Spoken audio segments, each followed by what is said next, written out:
আসসালামু আলাইকুম সুপ্রিয় বন্ধুরা, কেমন আছো তোমরা সবাই? আশা করি সবাই ভালো আছো। আজকে আমি তোমাদের সামনে উপস্থিত হয়েছি ঢাকা বিশ্ববিদ্যালয়ের বিগত সালের কোশ্চেন নিয়ে। তো আমরা জানি বিগত সালের কোশ্চেন আমাদের ভর্তি পরীক্ষার জন্য কতটা ইম্পর্টেন্ট। বিগত সালের কোশ্চেন থেকে যে হুবহু কমন পড়ে তা না, কিন্তু বিগত সালে যদি কোশ্চেন যদি আমরা না দেখি বিগত সালের, তাহলে কিন্তু আমাদের পরীক্ষায় অনেক ভোগান্তিতে পড়তে হবে। অর্থাৎ আমরা যদি যুদ্ধের ম্যাপটাই যদি না জানি যুদ্ধ কীভাবে করবো, তাই বিগত সালের কোশ্চেনটা কিন্তু আমাদের খুবই ইম্পর্টেন্ট। বিগত সালের কোশ্চেন থেকে প্রায় 10 থেকে 50% কিন্তু প্রায় প্রতি বছর কমন পড়ে, হুবহু কমন পড়ে। আর হুবহু যদি কমন নাও পড়ে তাও ধাস্তা থাকে। আর বিগত সালের কোশ্চেনটা বারবার একই ধাস্তার কোশ্চেনটা করা হয়। সো বিগত সালের কোশ্চেন সম্পর্কে জানা আমাদের খুবই জরুরি। তো আমি আজকের এই ভিডিওতে ঢাকা বিশ্ববিদ্যালয়ের চয়নিটের বিগত সালের কোশ্চেন সম্পর্কে আলোচনা করছি। তো গত ভিডিওগুলো আমার চ্যানেলেই রয়েছে, তো তোমরা আই বাটনে এবং ভিডিও ডিসক্রিপশনে লিঙ্ক দেওয়া আছে, সেখান থেকে ভিডিওগুলো না দেখলে দেখে নিতে পারো।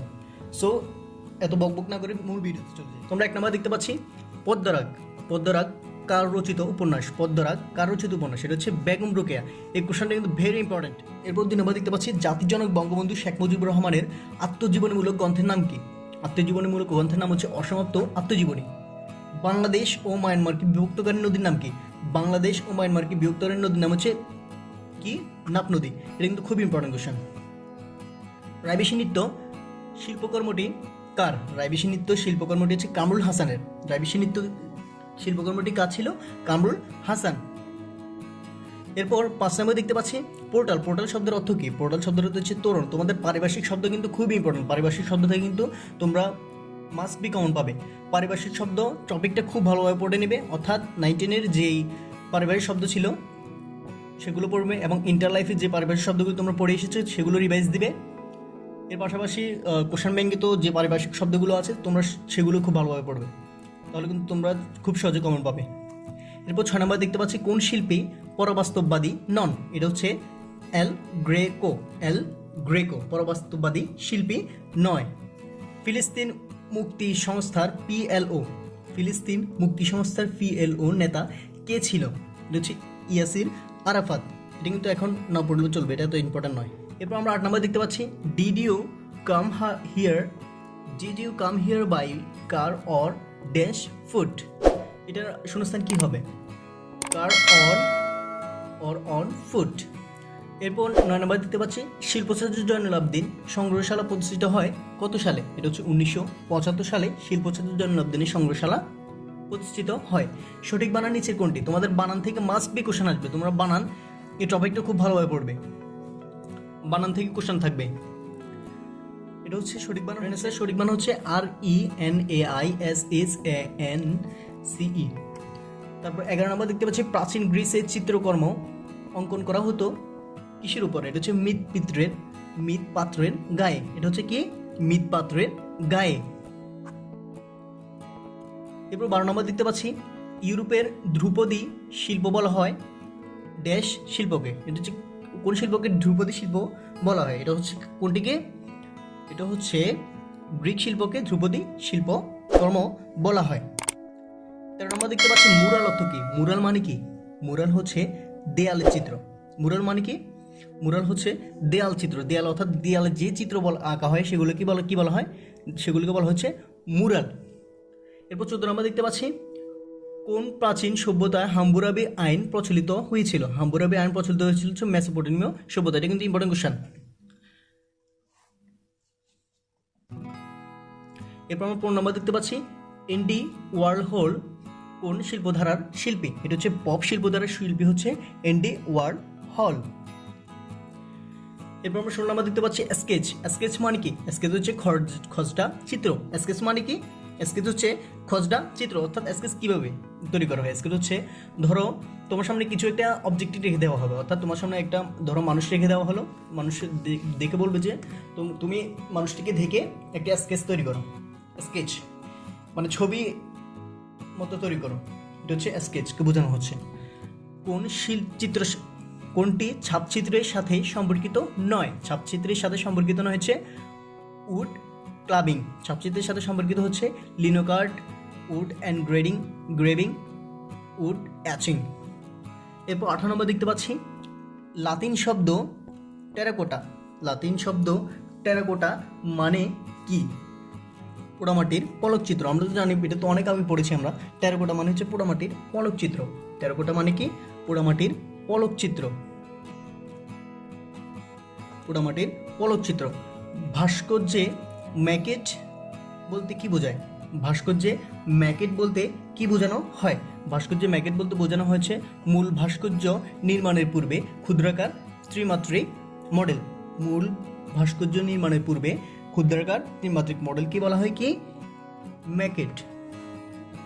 এরপর 20 নম্বরে দেখতে পাচ্ছি স্টোভ জেনোসাইড প্রামাণ্যচিত্রের নির্মাতা কে? স্টোভ জেনোসাইড প্রামাণ্যচিত্রের নির্মাতা হচ্ছে জহির রায়হান। এটা কিন্তু খুবই খুবই ইম্পর্ট্যান্ট। এই কোশ্চেনটা বারবার রিপিট হয়। তো তোমাদের সবচেয়ে গুরুত্বপূর্ণ টপিকটা হচ্ছে জহির রায়হানের চলচ্চিত্রগুলো, কিন্তু তোমরা খুব ভালোভাবে পড়বে। চলচ্চিত্র থেকে জহির রায়হানের খুব বারবার কোশ্চেন আসে। আমরা এই কোশ্চেন দেখতে পাচ্ছি ধন ধান্য পুষ্পে ভরা আমাদের এই বসুন্ধরা। এর পরবর্তী লাইন কি? এর হচ্ছে তাহার মাঝে আছে দেশ এক সকল দেশের সেরা। তো আমরা এই গানটা তো স্কুলে খুব গাইতাম। এর হচ্ছে ধন ধান্যে পুষ্পে ভরা আমাদের ওই বসুন্ধরা, তাহার মাঝে আছে সেই দেশ সকল দেশের সেরা। বলা খুবই খারাপ, তবে তোমাদের সামনে একটু গাওয়ার চেষ্টা করলাম আর কি। আচ্ছা যাই হোক, এরপর 22 নম্বর দেখতে পাচ্ছি সমাজে এখনও শ্রেণী বৈষম্য ও বর্ণভেদ প্রথা বিরাজমান করছে। এ বাক্যে কয়টি বানান ভুল রয়েছে? এটা হচ্ছে একটি। কোন শিল্পীর শিল্পকর্মের সঙ্গে লোকশিল্পের সম্পর্ক নেই? কোন লোকশিল্পের সাথে সম্পর্কিত নেই? এটা কে? এটা হচ্ছে মোহাম্মদ কিবরিয়া। রশিদ চৌধুরী, কাইয়ুম চৌধুরী এবং কামরুল হাসানের সাথে কিন্তু চিত্রকর্ম খুবই খুবই সম্পর্কিত। কামরুল হাসান তো আমরা এক যুগেই চিনি, দুর্ভিক্ষের চিত্রের জন্য বিখ্যাত। আচ্ছা, এরপর 24 নম্বর দেখতে পাচ্ছি সম্প্রতি পদ্মা নদীতে যে লঞ্চটি যাত্রীসহ ডুবে যায় তার নাম কি? এটা তোমরা এখন বাদ দিলে চলবে। এটা হচ্ছে সাম্প্রতিক কোশ্চেন। সাম্প্রতিক কোশ্চেনের জন্য তোমরা কারেন্ট অ্যাফেয়ার্স বা জোবার ক্যাপসুল পড়তে পারো। এরপর 25 নম্বর দেখতে পাচ্ছি জাপানের নাগাসাকিতে পারমাণবিক বোমা ফেলেছিল কোন দেশ? জাপানের নাগাসাকিতে পারমাণবিক বোমা ফেলেছিল কোন দেশ? এটা হচ্ছে কে? খেয়াল আছে? এই কোশ্চেনটা কিন্তু খুবই খুবই খুবই ইম্পর্টেন্ট কোশ্চেন। বোমা ফেলেছিল মার্কিন যুক্তরাষ্ট্র।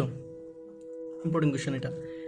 গান্ধীর স্মৃতি জাদুঘর কোন জেলায় অবস্থিত? গান্ধীর স্মৃতি জাদুঘর কোন জেলায় অবস্থিত? এটা হচ্ছে নোয়াখালী জেলায় অবস্থিত গান্ধীর স্মৃতি জাদুঘর। 27 নম্বর দেখতে পাচ্ছি 23 নম্বর তৈলচিত্র কি? 23 নম্বর তৈলচিত্র হচ্ছে একটি উপন্যাস। এটা কিন্তু most be important question. Bangladesh শিল্পকলা একাডেমি কত সালে প্রতিষ্ঠিত হয়? বাংলাদেশ শিল্পকলা একাডেমি কত সালে প্রতিষ্ঠিত হয়? এটা হচ্ছে 1974 সালে। দেখতে পাচ্ছি কি এবছর বাংলাদেশে কোন শিল্পী order days art days letter ভূষিত হয়েছিল? এটা হচ্ছে কাইয়ুম চৌধুরী। এটা তোমরা সাম্প্রতিক কোশ্চেন, এটা বাদ দিলেও চলবে। এরপর 31 নম্বর দেখতে পাচ্ছি people have to dash to circumstances. এটার শূন্যস্থানে কি বসবে? এটা শূন্যস্থানে বসবে হচ্ছে অ্যাডাপ্ট। এরপর 32 নম্বর দেখতে পাচ্ছি কে ব্রিটিশ বিরোধী স্বাধীনতা যুদ্ধের নেতা? এটা হচ্ছে সূর্য সেন। অমর্ত্য সেন কিন্তু আমরা ভুলে থাকবো না, এটা কিন্তু আমাদের কনফিউশন লাগতে পারে। এটা হচ্ছে সূর্য সেন। কোনটির রচয়িতা উইলিয়াম শেক্সপিয়র হচ্ছে ওথেলার রচয়িতা হচ্ছে উইলিয়াম শেক্সপিয়র। কে নব্যবঙ্গীয় শিল্প আন্দোলনের অগ্রপথিক? কে নব্যবঙ্গীয় শিল্প আন্দোলনের অগ্রপথিক ছিল? এটা হচ্ছে কে হবে? এটা হচ্ছে অবনীন্দ্রনাথ ঠাকুর। এরপর 35 নম্বর দেখতে পাচ্ছি মাউরি নৃত্যগোষ্ঠী কোন দেশের অধিবাসী? মাউরি হচ্ছে কোন দেশের? এটা কিন্তু খুবই ইম্পর্টেন্ট কোশ্চেন। মাউরি হচ্ছে নিউজিল্যান্ডের অধিবাসী হচ্ছে মাউরি। এটা কিন্তু ইম্পর্টেন্ট। নিউজিল্যান্ডে তোমরা কিন্তু ভুলেও নরওয়ে দাগাবে না, এটা কিন্তু নিউজিল্যান্ড। এটা কিন্তু খুব ভালোভাবে আয়ত্ত রাখবে, নাহলে হচ্ছে ভুল করে ফেলবো, নরওয়ে দাগিয়ে ফেলবে, কিন্তু পরীক্ষার হলে কিন্তু মাথায় থাকে না। এরপর 36 নম্বর দেখতে পাচ্ছি শিল্পাচার্য জয়নুল আবদিন দুর্ভিক্ষের চিত্রমালা এঁকেছিল কোন মনন্তরে অবলম্বন করে? এটা হচ্ছে 43-এর মনন্তর, 76-এর মনন্তর নয়। এটা হচ্ছে কোন? এটা হচ্ছে 43-এর মনন্তর। Important question. শিল্পী মর্তুজা বশির সক্রিয়ভাবে অংশগ্রহণ করেছিল কিসে? অর্থাৎ কোন আন্দোলনে সক্রিয়ভাবে অংশগ্রহণ করেছিল? এটা হচ্ছে ভাষা আন্দোলন, শিল্পী মর্তুজা বশির। এরপর আমরা 38 নম্বর দেখতে পাচ্ছি তারেক মাসুদ নির্মিত স্বল্পদৈর্ঘ্য চলচ্চিত্র আদম সুরত কি কাহিনী অবলম্বনে তৈরি হয়েছিল? এটা হচ্ছে শিল্পী এস এম সুলতানের জীবন কাহিনীর অবলম্বনে তৈরি হয়েছিল। His opinion difference dash mind, his opinion difference dash mind, এটা হচ্ছে ডিফারেন্স ফ্রম মাইন্ড। 40 নম্বর দেখতে পাচ্ছি, ঢাকা প্রথম কবে বাংলার রাজধানী স্থাপিত হয়? ঢাকা প্রথম কবে বাংলার রাজধানী হিসেবে স্থাপিত হয়? এটা হচ্ছে 1610 সালে। এটা কিন্তু খুবই ইম্পর্টেন্ট কোশ্চেন, এই কোশ্চেনটা বারবার আসে কিন্তু এই কোশ্চেনটা। এরপর 41 নম্বর দেখতে পাচ্ছি, বেস রিলিফ এক ধরনের কি? বেস রিলিফ হচ্ছে এক ধরনের অবতলভাবে খোদাই করা রিলিফ, বেস রিলিফ। এরপর আমরা 42 নম্বর দেখতে পাচ্ছি, প্রাচীন বাংলার শাসক পাল ও সেনরা যথাক্রমে কোন ধর্মানুসারী ছিলেন? এটা হচ্ছে বৌদ্ধ ও হিন্দু ধর্মাবলম্বী ছিলেন। এরপর আমরা 43 নম্বর দেখতে পাচ্ছি, রবীন্দ্রনাথ ঠাকুরের শেষের কবিতা কি? শেষের কবিতা হচ্ছে একটি উপন্যাস। এটা কিন্তু বারবার কোশ্চেনটা আসে, রিপিট হয়, প্রত্যেক ইউনিটে এই কোশ্চেনটা রিপিট হয় বাংলা থেকে। এরপর আমরা 44 নম্বর দেখতে পাচ্ছি, দেখো বাংলা একাডেমির মূল ভবনের নাম ছিল কি? বর্ধমান হাউস। এটা ইম্পর্টেন্ট কোশ্চেন। এরপর আমরা 45 নম্বর দেখতে পাচ্ছি কি, দেখো কোনটি বাণিজ্যিক ব্যাংক নয়? বাণিজ্যিক ব্যাংক নয় হচ্ছে বাংলাদেশ ব্যাংক। তোমরা কিন্তু এটা ভুল করতে পারো, বাণিজ্যিক ব্যাংক নয় হচ্ছে কি বাংলাদেশ ব্যাংক, হচ্ছে বাণিজ্যিক ব্যাংক নয়। এটা কিন্তু ইম্পর্টেন্ট কোশ্চেন। লাওসে কে ছিল? লাওসে ছিল হচ্ছে দার্শনিক ও কবি ছিল। কোন নারী শিল্পী তার নারী বিষয়ক চিত্রকর্মের জন্য বিখ্যাত বিশ্বখ্যাতি লাভ করেছিল? এটা হচ্ছে Frida Kahlo. I want to dash some weight, I want to loss some weight, loss না, এখানে হচ্ছে LOS লস। এরপর আমরা 49 নম্বর দেখতে পাচ্ছি, রঙের বৈজ্ঞানিক তত্ত্ব কোন শিল্প আন্দোলনের প্রভাবিত করেছিল? রঙের বৈজ্ঞানিক তত্ত্ব কোন শিল্প আন্দোলনকে প্রভাবিত করেছিল? এটা হচ্ছে এক্সপ্রেশনিজম শিল্প আন্দোলনকে কি করেছিল? প্রভাবিত করেছিল। তারপর 50 নম্বর দেখতে পাচ্ছি, জয়ফল ছাত্রে কোন দার্শনিক মতবাদ প্রবক্তা? জয়ফল ছাত্রে হচ্ছে কোন দার্শনিক মতবাদের প্রবক্তা? এটা হচ্ছে অস্তিত্ববাদের প্রবক্তা, অস্তিত্ববাদ। এটা কিন্তু ইম্পর্টেন্ট কোশ্চেন। সম্রাট আলেকজান্ডার শিক্ষক ছিল কে? সম্রাট, এটা কিন্তু খুবই একটা ইম্পর্টেন্ট কোশ্চেন, অর্থাৎ কে কার শিক্ষক ছিল, কে কার ছাত্র ছিল, এটা কিন্তু খুবই ইম্পর্টেন্ট কোশ্চেন। তোমরা এই কোশ্চেনটা কিন্তু খুব ভালোভাবে পড়বে। এটা হচ্ছে অ্যারিস্টটল। সম্রাট আলেকজান্ডারের ছাত্র ছিল কে? অ্যারিস্টটল। এরপর আমরা 52 নম্বর দেখতে পাচ্ছি, দ্য থিঙ্কার কোন শিল্পীর সৃষ্টি? দ্য থিঙ্কার হচ্ছে অগস্ত্য রুদ্ধা শিল্পী। এরপর 52 নম্বর দেখতে পাচ্ছি, দ্য থিঙ্কার কোন শিল্পীর সৃষ্টি? এটা হচ্ছে অগস্ত্য রুদ্ধার সৃষ্টি। আচ্ছা, 53 নম্বর দেখতে পাচ্ছি, বড়বধূর কি? বড়বধূর হচ্ছে একটি মন্দির। 54 নম্বরে আমরা দেখতে পাচ্ছি, 2022 সালে বিশ্বকাপ ফুটবল প্রতিযোগিতা কোন দেশে অনুষ্ঠিত হবে? এটা হচ্ছে কাতারে। এবার কিন্তু এই কোশ্চেনটা কিন্তু খুবই ইম্পর্টেন্ট কোশ্চেন।